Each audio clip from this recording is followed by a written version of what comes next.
Everyone says they want wisdom, but how do you recognize it when it's right in front of you? Here's the paradox. The truest wisdom leaves almost no footprint. It doesn't announce itself, it doesn't demand respect, and it doesn't fit any neat checklist. The one who is established in self-knowledge lives beyond the ordinary traffic of praise and blame, pleasure and pain, gain and loss.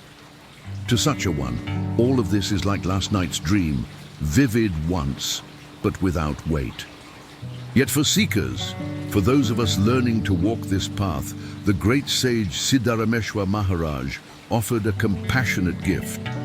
10 outward signs we can study, cultivate, and measure in our own behavior. Not to judge others, but to refine our own practice, burn away our misery, and stabilize in a quietly radiant happiness.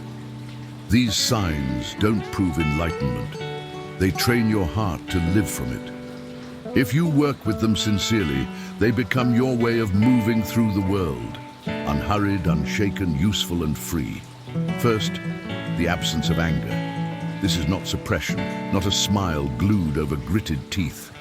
Suppression is a lid on a boiling pot. The heat is still there, ready to spill. True absence of anger means the stimulus that used to trigger you now has no handle to grab. An insult comes and you see clearly it touches only the body, not the self. The mind no longer insists that reality must obey its preferences. That inner habit of trying to dictate what is right for everyone, that's the real spark behind anger. Once you see it, the spark has nothing to ignite. Ask in the very moment a wave rises, what exactly am I protecting? If everything in this world is transient, if the scene is a passing appearance, what here deserves my rage? Trace the cause inward, and you'll find thoughts, interpretations, demands, judgments. Recognize them and let them drop. When the wood is wet, a flame won't catch. When the mind is soaked in detachment, anger simply doesn't burn. Second, detachment, Vairagya, the end of hunger for outcomes. Desire is dependency in disguise, and dependency breeds sorrow. The mind develops a taste for objects and experiences, then suffers in their absence. Detachment is not coldness, it is sanity. Through discrimination, viveka, you sort the real from the merely appearing. Whatever comes and goes is not ultimate. The real is what remains.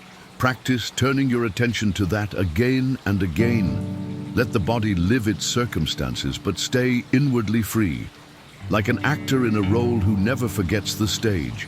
You can love fully, work diligently, even enjoy beauty deeply, and still hold everything lightly. This very lightness is power. The one who is unhooked by illusion is unshakably strong. Third, self-control, the mastery of the senses through understanding, not through fear. Control doesn't mean the senses stop sensing. It means you stop being dragged. When detachment matures, you remain steady even as sights, sounds, and tastes play across awareness. This steadiness grows with Abhyasa, regular practice. Do not surrender your daily disciplines. Sit, be still, meditate. Return to your true nature again and again until the churn of mind loses interest in spinning. Intelligence alone won't finish the job. Embodiment will. Think of practice like strength training for the soul. Reps build capacity, capacity reduces fear, and reduced fear frees space for real knowledge to shine. Taste your own nature, even for a moment, and every storm calms itself. Fourth, mercy, forgiveness as fearless strength. It takes force of heart to let go of small and large offenses. Cultivate it. Refuse to house resentment. It sours the mind and breeds enemies where none are needed. Let people have their opinions and their timing. Let them release their steam without making it your weather. If someone speaks harshly, recognize the nature of the individual mind. It criticizes. If you are the inner self, Brahman, no one can truly insult you. When you see this, those who try to hurt you become strange allies. They poke holes in the body ego, letting light through. Practice this until it becomes natural. Think of forgiveness as dropping a hot coal. You stop burning the instant you let go. And if it helps, remember this: forgiveness doesn't make the wrong right. It makes you free. Fifth, compassion, the refusal to be cruel. Do not speak ill of others. Do not orbit around petty judgments, and do not trespass into other people's business under the banner of concern. Noble behavior means letting each person act according to their current seeing. You can understand a mind without entangling in it. Generosity of interpretation is compassion. You grant people the dignity of their process. When your heart is spacious, you don't need to control, correct, or condemn. You remain present, helpful where welcome, and quiet where not. That presence is a medicine all by itself. Sixth, peace, alert, unshakable peace. Begin each morning by dropping useless thoughts at the door. Set a noble tone for the day and protect it. The purpose of illusion, Maya, is to pull you off your seat, to dethrone you in any way it can. So become unseatable. Expect tests. Expect the subtle temptations that whisper, chase this, resist that, and you'll be happy. Don't negotiate with them. Remain at peace even when calamities visit the body. The self is untouched. The defeat comes when you believe you can secure happiness by clinging to pleasure and refusing pain. A knower of the self doesn't bargain with life, they receive it. Be like the lotus, rooted in muddy water yet never stained. When stillness remains still through changing weather, self-knowledge bears fruit. Pause here and check in. Which of these signs challenges you most right now? Anger, detachment, forgiveness, compassion, or peace? Tell me in the comments. Your reflection might illuminate someone else's path. And if this teaching is serving you, take a second to like this video and subscribe. It's a small gesture that helps this wisdom reach more people who need it. Seventh, gentleness, complacency in the best sense. A tender strength that refuses harm. Help where you can. Celebrate the good fortune of others. If another's happiness threatens yours, that's the ego declaring scarcity. True goodness takes genuine joy in someone else's joy. Don't feed on what's ugly in people. Train your attention to notice their higher nature, the part reaching for truth, for kindness, for courage. Your perspective sculpts your world. A twisted lens finds only distortion. Purify your own mind. That purification is knowledge in action. It clarifies your seeing until goodness is not something you perform, it's the way you breathe. Eighth, the absence of greed, freedom from the hunger for objects. Greed is an ambition for mirages. When investigation is absent, appearances seem solid, and we chase them as if they could complete us. But who is truly wealthy? The one who doesn't need the world to be any particular way. The greatest fortune for a practitioner is when detachment takes root. Establish a simple inner vow. I have no need for the objects I once thought essential. Let this conviction be calm, not forced. Practice small renunciations.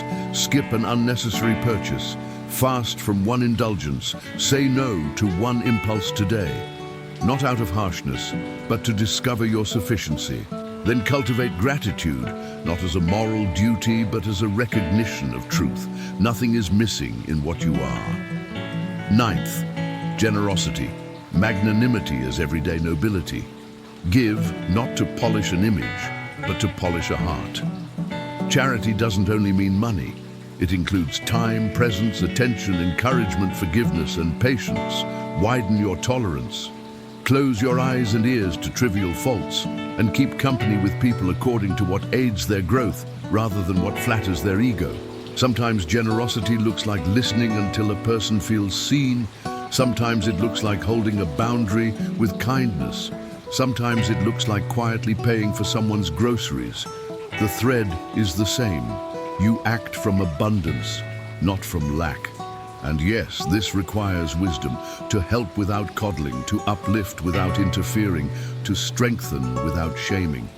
Grow that discernment, and your generosity will land where it nourishes most. 10th, fearlessness, the crown of these signs. Fear manufactures misery.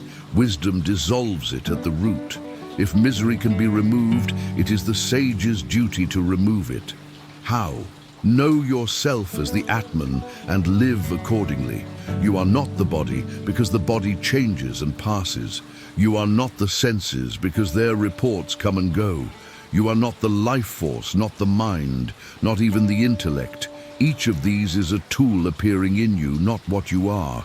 Realize yourself as the still and unchanging, the witness, the supreme self. Establish the thought, I am the supreme self, but don't keep it as mere thought. Let it ripen into quiet certainty. From that certainty, move through the world with courage, morality, and justice. Fearlessness is not recklessness. It is stable clarity acting without the tremble of self-protection. You step forward when it is right to step, you stand firm when it is right to stand, and you let go when it is right to let go. Taken together, these 10 signs sketch a way of being. No anger, detachment, self-control, mercy, compassion, peace, gentleness, freedom from greed, generosity, and fearlessness. Hold them not as rigid rules, but as living invitations. Practice them in the small, ordinary moments, when someone cuts you off in traffic, when a colleague takes credit, when your plans fall through, when your child cries, when your mind tempts you with old cravings. Each moment is a doorway. Choose the sign, walk through, and feel the air clear. It's not difficult forever, it's unfamiliar for now. Habits harden because we repeat them. Repeat something finer. Every day you act from these qualities, you teach your system a new baseline. And remember why this is offered, not to please a teacher, not to perform sainthood, but for your own peace. Put these into practice tirelessly. If you truly adopt them, happiness does not have to be pursued. It begins to glow from the inside, steady and quiet, like a lamp that never needed oil. If you want a simple place to start, pick one sign for the next 7 days. Write it at the top of your day. Check in at night. Where did I live it? Where did I forget? No judgment, just learning. In a month, rotate to the next sign. In time, you won't be switching between practices. You'll be living from the same source they all point to. And when you lose the thread, come back here. Breathe. Remember the lotus. Remember the wet wood that will not catch fire. Remember the actor who never forgets the stage. Remember the self, untouched and vast, in which all this comes and goes. Rest there. Begin again.